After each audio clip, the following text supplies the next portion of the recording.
So let me just mention the conclusions. The emergence of a frequency preference depends on the topology of the pathway, but also on how the relevant output is defined. There are several scenarios in which we can get a better output with pulsatile stimulation than with a constant stimulation. The process regulation may depend on the frequency, the duration of the pulse, the time between pulses, the number of pulses. Transient frequency preference were not previously reported and may be relevant in signaling. They can be transmitted and modulated by targets, and studying how information is transmitted and interpreted can help identify network-level defects. And I would like to mention very briefly some present and future directions. All the study on phosphorylation, dephosphorylation cycle that Juliana presented in a poster. We are also connecting adaptation motifs with frequency preference. With adaptation, I mean that you stimulate constantly and the system responds only briefly and then turns off. And that time scale, the turning off, ensures somehow the presence of a frequency preference. We are studying that. And a very funny project we are studying the escape response in crabs under periodic visual danger stimuli.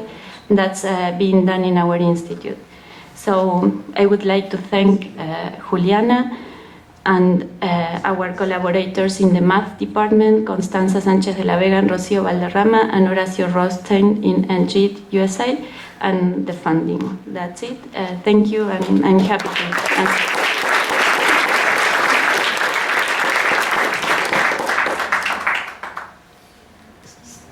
Do we have any? So in this last example that you showed, the cancer thing, the difference between the normal and the cancer cells, is it only a question of kinetics, or is it that the topology could be different, the motif could be different?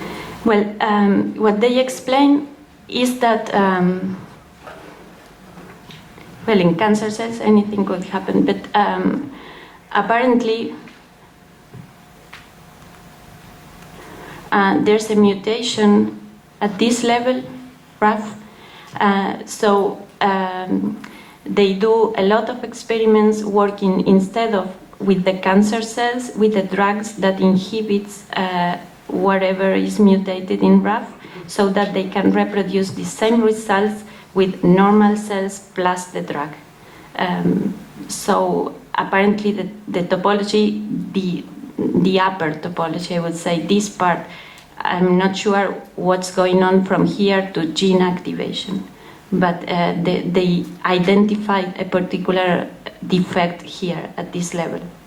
Could you predict that with your theory? For example, by analyzing this frequency performance response, could you say, well, it's caused by a change in the motif or something, so that you could go then and look for it experimentally? I guess we could do it. The problem I see is that we need to model in detail this part, even though it's not a long pathway. It involves a lot of parameters. So anything we have to say will strongly depend on the parameters. But we could try, of course. Okay, last question. Thank you, very nice talk. Thank you. Two questions. First, the optogenetics is fantastic, yes, but because it directly stimulates, I think, MEC activation, right? But it's a little bit different from the way in which you would put a ligand or a drug in cell culture, for example, which has its own kinetics and depends on whether you are saturating or not, and whether you are exponentially growing the culture. So I think that you have to include the dynamics of the presence of the stimulus that you have, because what you are interested in is in how much that stimulus is inside each of the cells, right? Mm-hmm. So I'm not sure whether you are thinking about that. And the second question, if you care to answer, is when you have a negative feedback loop, you have a natural frequency in the system. Yes. And so, in a way, it would be resonance. It may be has a dynamics of its own that is being excited by resonance or something. Yes, that was the first intuition, that because of having a natural frequency could have a resonance. We found out that frequency preferences will appear not at the natural frequency. Because of the non-linearity involved, is much more complicated. But yes, at least this negative feedback producing an adaptation somehow produces a time scale that ensures the appearance of a frequency preference. Yeah. And the signaling and the stimulus not being exactly inside the cell what you think it is that you put by being pulsating drug doesn't mean that the cell feels inside the drug is being pulsating.